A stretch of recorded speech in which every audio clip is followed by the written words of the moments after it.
En 1888, la goélette Brindle s'est approchée de French Pass, un canal situé entre les îles de Nouvelle-Zélande. En raison des écueils et des forts courants, cette zone a toujours été considérée comme incroyablement dangereuse pour tout navire. L'équipage avait un sérieux défi à relever, mais rapidement, les marins ont remarqué un dauphin qui s'est mis à guider le navire dans cet étroit canal. Il n'y a pas eu de naufrage ce jour-là. C'était bizarre, mais c'est pas le seul cas connu. Certains animaux marins aident les humains depuis des centaines d'années. Comment et pourquoi ils font ça? On va tout vous dire. Pour comprendre les raisons qui poussent les animaux marins à agir de la sorte, il faut partir d'un sujet apparemment sans rapport. Vous comprendrez plus tard. Cette créature, c'est le poisson-lune. Il a l'air plutôt amusant. On dirait un dessin de poisson fait par un enfant, sauf qu'il existe dans la vie réelle et qu'il peut peser jusqu'à 2 tonnes. La femelle peut produire jusqu'à 300 millions d'œufs en une fois. Bref, c'est un poisson assez intéressant. Comme d'autres animaux, le poisson-lune souffre de parasites. Les scientifiques ont recensé plus de 50 espèces qui vivent à l'intérieur et à l'extérieur de ce poisson. Le problème est qu'il est très difficile de se débarrasser des parasites quand on ressemble à ça. Alors le poisson-lune demande de l'aide aux oiseaux. Il flotte près de la surface de l'océan et attend que les mouettes se mettent à arracher les parasites de son corps. Tout le monde y gagne, les mouettes ont leur déjeuner et le dos du poisson ne le démange plus. C'était une bonne affaire. Mais et lui alors? Enfin, c'est évidemment pas une mouette. Mais vous savez quoi? Le poisson-lune s'en fiche. Il a l'habitude d'employer des oiseaux ou des petits poissons pour se nettoyer.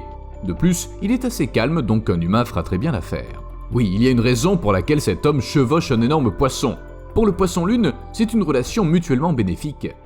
Et il a tellement aimé ça qu'il est même retourné au bateau de cet homme pour réclamer son attention à nouveau, et que l'homme le débarrasse des parasites.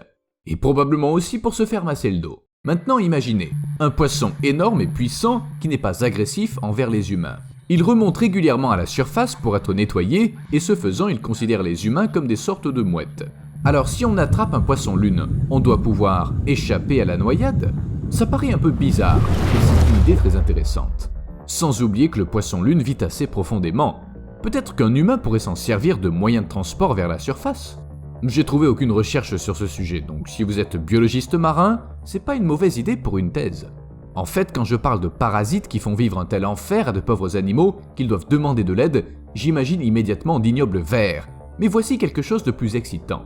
Les copépodes du genre Penella se fixent à leur hôte et pénètrent dans sa peau. Ils ne boivent pas de sang et ne pénètrent pas dans les intestins. Le plus souvent, ils ciblent les muscles, parfois les dépôts de graisse sous-cutanée, en général les endroits les plus nourrissants. À première vue, ils ont l'air plutôt inoffensifs. Vous savez, la plupart des animaux sauvages ont des parasites. Est-ce qu'il faut vraiment se débarrasser de cela? Il s'avère que oui, ça vaut mieux. Des études indiquent que ces copépodes peuvent sérieusement endommager le cœur des animaux. En effet, ils ne s'intéressent pas aux organes internes, mais le cœur est aussi un muscle. Après l'avoir endommagé, les copépodes Penella font perdre tant de points de vie à leur hôte qu'il peut finir par en mourir dans le cruel monde sauvage. Mais le plus ennuyeux, c'est que ces parasites sont un problème très courant pour de nombreuses créatures marines. Certaines de ces espèces de crustacés ciblent même les cétacés. Et ne croyez pas que les baleines sont assez grandes pour ignorer les parasites. Les copépodes peuvent atteindre 30 cm de long. 30 cm! C'est tout simplement impossible à ignorer, et c'est sans compter les bernacles. Les baleines sont donc également prêtes à accepter l'aide des humains, mais d'une manière un peu différente. En 2018, au large de la Californie, une baleine a sauté directement sur la proue d'un bateau. Imaginez, vous naviguez en belle compagnie, vous pouvez voir plusieurs baleines à proximité qui sont occupées à déjeuner, tout semble aller parfaitement bien, quand soudain l'une d'elles sort de l'eau. L'impact était si fort qu'il a endommagé le bateau. La baleine a laissé pas mal de bernacles sur le pont, et il semble qu'elle ait été blessée. Mais elle ne s'est pas trop énervée et elle a continué de manger pendant que les gens essayaient de se remettre du choc. C'est comme si elle avait décidé de se servir du bateau pour se gratter. Pour un bon gommage. Ok, soyons honnêtes, c'est un cas unique. D'habitude, les baleines n'utilisent pas de bateau pour se débarrasser de leurs parasites. Vous savez, les bateaux sont pas très solides, ils se retournent souvent, et en général les gens qui s'y trouvent n'apprécient pas trop. C'est pourquoi les baleines cherchent des rochers. Une fois par an, elles se rendent dans des zones peu profondes, où elles se frottent contre les rochers, se débarrassant ainsi de leur vieille peau et avec elles des parasites. Une sorte de cure de rajeunissement pour baleines. Fin de l'été, eau chaude, accès facile à la nourriture. Même les baleines ont besoin de se détendre de temps en temps. Tu fais ça 3 fois par jour et fini les parasites. Mais c'est pas pour me sentir jaloux que je me suis mis à parler de baleines. Ne me regarde pas comme ça, Steve. Voici une histoire bien connue. La biologiste marine Nan Hauser nageait près des îles Cook lorsqu'une énorme baleine à bosse s'est mise à la tirer hors de l'eau. Pendant 10 minutes, elle n'a cessé de pousser la femme avec sa tête, son ventre et ses nageoires, et tout ça très prudemment. Et quand je dis prudemment, je veux dire que cet animal de près de 23 tonnes n'a absolument pas blessé la femme, alors qu'elle pourrait briser tous les os du corps humain d'un seul coup de nageoire. Plus tard, Nan a réalisé que durant tout ce temps, un requin-tigre de 4 mètres nageait tout près. La baleine était simplement en train de protéger la femme. Donc, pour elle, on n'est pas seulement les propriétaires de bateaux qu'elles peuvent utiliser pour se gratter. Je pense qu'une question s'impose. Pourquoi certains animaux marins interagissent avec les humains? Je veux dire, ils ne nous craignent pas toujours, ils ne nous tuent pas pour se nourrir, et ils nous attaquent rarement. Au contraire, ils nous aident. Il peut y avoir plusieurs raisons à ça, bien sûr. Si vous suivez ma chaîne depuis un certain temps, vous savez probablement que de nombreux animaux essaient généralement de rester loin des humains pour être en sécurité. De plus, on ne fait pas partie de leur menu habituel. Mais ça ne se limite pas à ça. Peut-être que les baleines, les dauphins et les orques sont tout simplement trop semblables aux humains. Ne jugeons pas sur l'apparence, étudions l'intellect. Et là, waouh, on a beaucoup de choses en commun. Les dauphins utilisent des outils, les orques s'appellent par leur nom et les cachalots ont même inventé des dialectes. Ils apprennent tous par l'observation, ils vivent en groupes soudés, ils gardent les bébés de leurs semblables. Certains scientifiques soupçonnent que les mammifères marins peuvent même bavarder. Compte tenu de cet ensemble de compétences, ils considèrent peut-être les humains comme leurs parents très éloignés, peut-être même qu'ils comprennent nos émotions. Après tout, les baleines et les dauphins sont tout à fait capables d'empathie vis-à-vis d'autres baleines et d'autres dauphins. Alors pourquoi ils n'apprendraient pas à comprendre les humains? Au fait, puisque j'ai mentionné les dauphins, revenons à ce dauphin du début, celui qui avait sauvé la goélette Brindle. C'était pas un dauphin inconnu apparu un jour par hasard dans le chenal, il s'appelait Pelorus Jack et il a guidé les navires durant 24 ans. Presque tous les navires qui entraient dans le détroit étaient sous sa protection. Et comprenez-moi bien, son aide était vraiment indispensable. La largeur du French Pass est de 500 mètres, mais le chenal, c'est-à-dire le passage sûr, ne fait que 100 mètres de large. Ajoutez à ça des courants puissants, des fosses sous-marines très profondes, un récif, et on obtient un endroit qu'il vaut mieux éviter.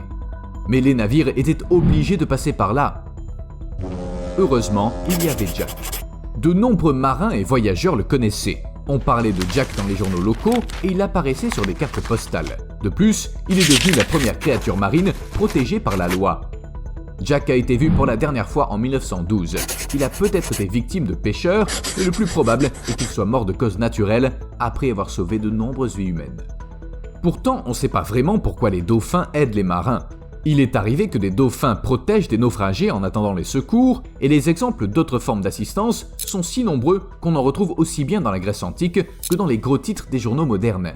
Les dauphins semblent aimer aider les humains. Peut-être qu'ils nous considèrent comme leurs jeunes frères et sœurs mal adaptés à la vie. Ou peut-être que les dauphins ont une empathie tellement développée qu'ils sont prêts à sauver tous les animaux qui leur sont plus ou moins proches en termes d'intelligence.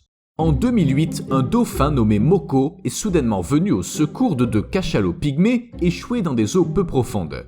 Les gens avaient passé 1h30 à essayer de ramener les cachalots à l'océan, mais à chaque fois ils échouaient à nouveau sur la plage. Il est probable qu'ils étaient désorientés et ne savaient pas vers où nager. Et puis Moko est apparu. Il s'est glissé entre les humains et les cachalots et les animaux ont commencé à communiquer. Je sais pas ce que le dauphin a dit exactement à ces pauvres gars, il leur a peut-être fait comprendre que le rivage, c'est pas du tout la même chose que l'eau. Quoi qu'il en soit, les cachalots pygmées ont écouté Moko et il les a conduits vers la sécurité d'eau plus profonde. Quand on voit ça, on se dit que les dauphins pourraient bien être de meilleurs sauveteurs que les humains.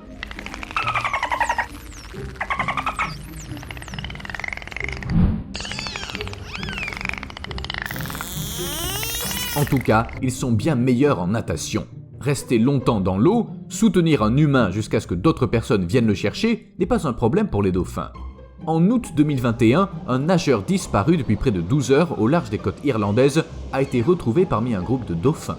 C'est eux qui ont attiré l'attention des sauveteurs, car, on peut pas voir un homme ou un dauphin seul, mais on peut pas rater un groupe entier. Le nageur était épuisé mais vivant et il a été immédiatement transporté à l'hôpital. Mais vous savez quoi ? Toutes ces histoires de dauphins qui ont sauvé, aidé à trouver ou protégé quelqu'un, ces dauphins qui se sont comportés comme de véritables héros, elles sont réelles, aucun doute là-dessus.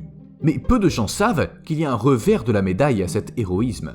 On appelle souvent ça le biais des survivants. On dispose de nombreuses informations sur les dauphins qui aident les gens, mais de presque aucune donnée sur les attaques, les tentatives de noyade et autres choses terribles. Surtout quand elles sont couronnées de succès. Oui, les dauphins viennent à notre secours, mais qui sait combien de personnes se sont noyées parce que ces animaux ont voulu s'amuser avec elles? Comment se fait-il que ce pauvre nageur au large des côtes irlandaises se soit retrouvé si loin du rivage? Bien sûr, je dis pas que les dauphins sont en fait incroyablement méchants et qu'ils ne gagnent notre confiance que dans le but de noyer petit à petit tous les humains. Mais quand même, pensez-y. En attendant, voici une histoire ambiguë mais plutôt sympathique. Dans la municipalité de Laguna au Brésil, les grands dauphins ramènent les poissons directement dans les filets des pêcheurs. Dès que la proie se trouve au bon endroit, les dauphins font des éclaboussures pour alerter les humains. Une cinquantaine de dauphins agissent comme des chiens de berger, guidant les poissons dans la bonne direction, tandis que le reste du groupe observe de loin. C'est peut-être une sorte de spectacle pour eux. Selon les pêcheurs locaux, ce comportement existe depuis des générations. C'est-à-dire que les dauphins apprennent à leurs petits à aider les humains en leur transmettant l'information.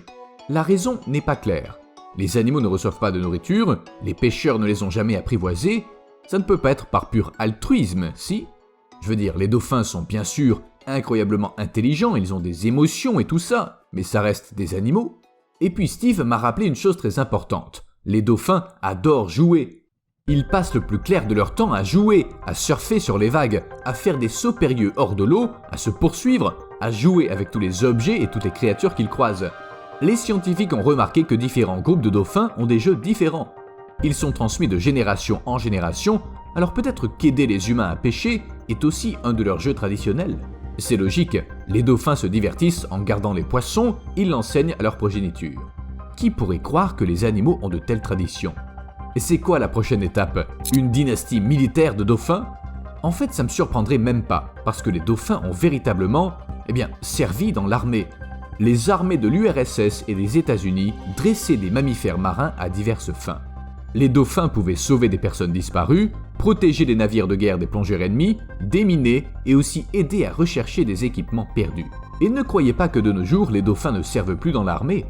De nombreux pays les dressent encore et certains parlent même d'utiliser les dauphins comme une arme. Mais c'est une histoire pour une autre fois. À plus.